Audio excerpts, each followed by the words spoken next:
Nirmala kenyam kanas tilink roanyi katung nas kanwar online TV. Mie jiram jidit kajan channelama kanwar online TV gorejin bisubscribe ka bijan nyuakba kanasin ko kienen channelama. Ko deri lertin kona banu ngatin deri kalingi katung nas. En raja baninga jan gwasame chala do teka nyame teka runti jandaro karodian jen chala do jen cherwit. Mi cherwido chala do chetinika pesbaro. Kan gwasamo chuja gorno bagat enteka pesbaro baja kamrar reide. Ajele dana baninga jan gwasame gore bija nywaka nasin kokien. Ko kanti ti katide nas de ka gangba. Ban shure lerman baninga jan gwasame. Shala no chinyamate gurundi jandaro ganmate ke pes dang baro kamrare wishka wil kabar gazal estate lade shemane kana nastin konan tiekeja. Shala do shanyam jegalo jen kama garar ka shwaje shukep ka shwaje nang dwelwal ko bajo lwakri dwelwal. En gwasmo kana gad kana kamra dunyo cha jegalo kama jarar. Shala do shek ke nyamo jen nyamo tot te gurundi jandaro karodien. Chaja de sholo shek ko jen ngore Canada. Chaja lao jan kama ganmate ke pes baro rar shukene shu nang dwelwal me sha nang dwelwal sha jogano baji gwiche jidwelwal ka duwa bandere gada morom kaje mishi edap ka shu nyama maje lugano balawo dwelwal ko dere tumgor ka kwi gada men chidit jida mite ka pes dang baro chala do ka gwaze sha lo chenko shalet she sharo da lin ka nasten la doctor kana nasen kon la shemane kana nasen kon jite ka dien ke je marka dien ko kor ke me chaje nong cheng ko chalet che che term jeng dong de la letten gwasmo chuaje chu nong cheng ka kor gwasmo to chu nyal chu ro chu kwalare ro ka chu gadu kamraran wini gan mete ka pes dang baro re ro ka ro ade chala do nyal shegul ko ko wal tin wal kon la ga de kam karar ka je ka kwi ko mete ka nyam lo no jen bete ka gan mete re de la rana maska ka wel ke la ko ka wel ka market ke kasuk chala do jen chegul ko ka wal tin ko ne kama garar ka jen gwasamo jen che ore duel wal ko bagat be gadamo be je kamrar chala do jen che ka cleaning tin kontere to ke tin ko ka wala toten chala do shanya mo chaje keben tama ka jadul wal ko gwe ke jen wo dong adere teka mutuak point ko jan shirem di shaje shabat point ke shirem di chalon point ke shirem jabarar point gwasan kama garatin karwade shala do telemisha ne tech kaje kuma ke police nitin shi ngaje no shi nyamo che ganmete ka pes baro che je kamrar ko ganmete ka pes baro che tungaran shi ramatot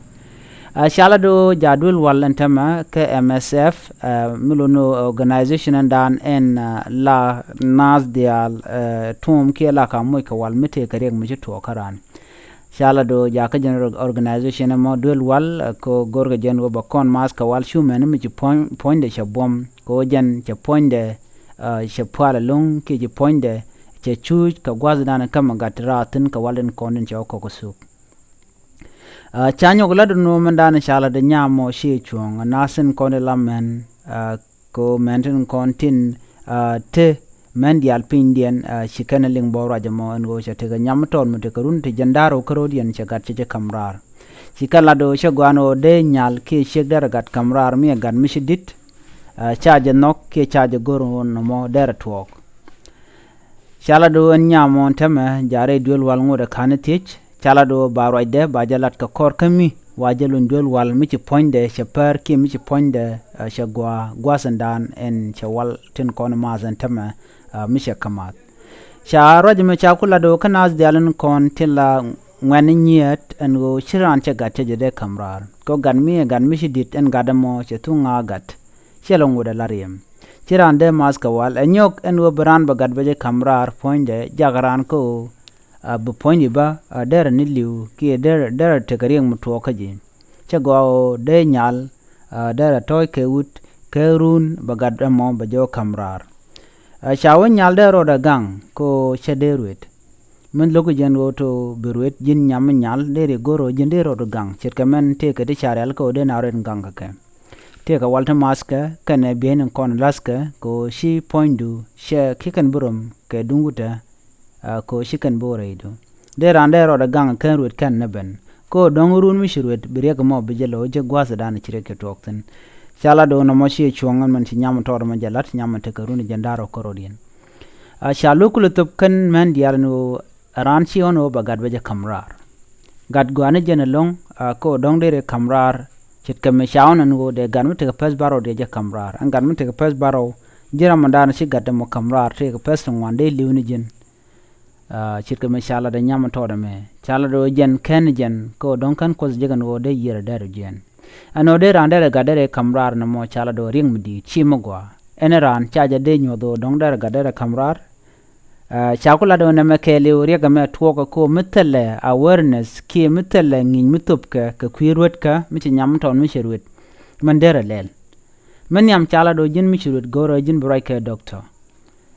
ki mi shejen ramadan en ruedi de raika je kami ram kuji bi lar shi more ko chaje de nang mi she lar shi more mi chaje ruede ram kuji ko la tuoka mi nyam mi gel wona ba de na tuok ban o dere ruet kajan gwas me bo la do la karina barachang ramangeji ka shejiru da ro da bar kana to ken to gor jojin bnad biketich bi she mor bi galang mite ka miche to ka mi she jan mun go jan go bi she mor bu dor je gaji bi goro jin sigat chi de kamrar ba bi goro bi la chi mori ko an diet la kan nyadi la kan aling chi de goro dong de ro nak ke der ga de kamrar ene me she mo go shen aram logo bo ko sha kem ni jipin ma kap ko ni jipin de chuling ba jidwel wal ko de reidu de jala ko la te tin mo mi si nyal mi cha je kapin la ramadan ke be pin la ja kap ke gwasa dan to ko tin ngo da kan nyal ke ni ruit dungno ke kuje mo mi si nyal mi che ruit la ja nyu zeno nyamo te ke lin ka ramadan ruide mi nyam jel kam nat bo cha je yan no ko bo ramadan shi ruit la ja ju ke jin ba shi ruide mo ko jen kan ro da kabut kel mi ti ko gor to wan dong ti go gor okay dok shi banga jo ngab juro da kam din run bo ko wut mo dong ti je ruede mo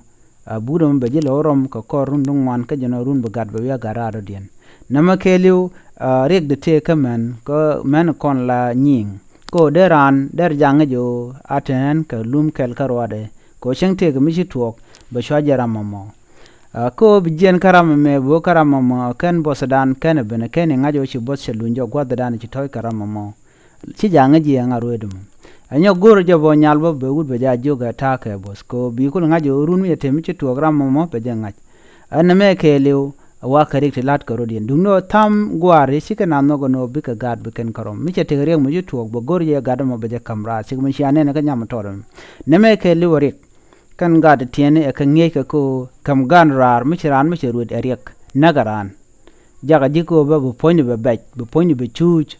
ena makeliu bi ngaj bo jin mi shi dolel bi ngaj to ramrana mo cha go de ga de kamrar gore jin mi mat ko wal mo de mi shi goro jin biruet gwat dan kan gat ken dit ke gwat dan ngod rem mo kan ben ko mo de mi shi lugo biruet te family planning la te ten family planning cha lugo ngoda ken ruet na mo keliu do mo de rande ro da ganga je gore je bo bi ran ba teje beneri ko kien bi ga tej ka do dan de ro da ganga je ba ji kam do dan nderi rod ganga je bi tej be kan kan edi dito konde nyamdo ajen le dande linga jan gwasame an wote ga nyamte ko run jandaro ci gatti kamrar gan mate ko pet baro kana mo chala do ring midit ka do badana chala ke je mi jiram jidit ke jen channel me goro jen bi jen nyane ko ken ko subscribe ya te kamal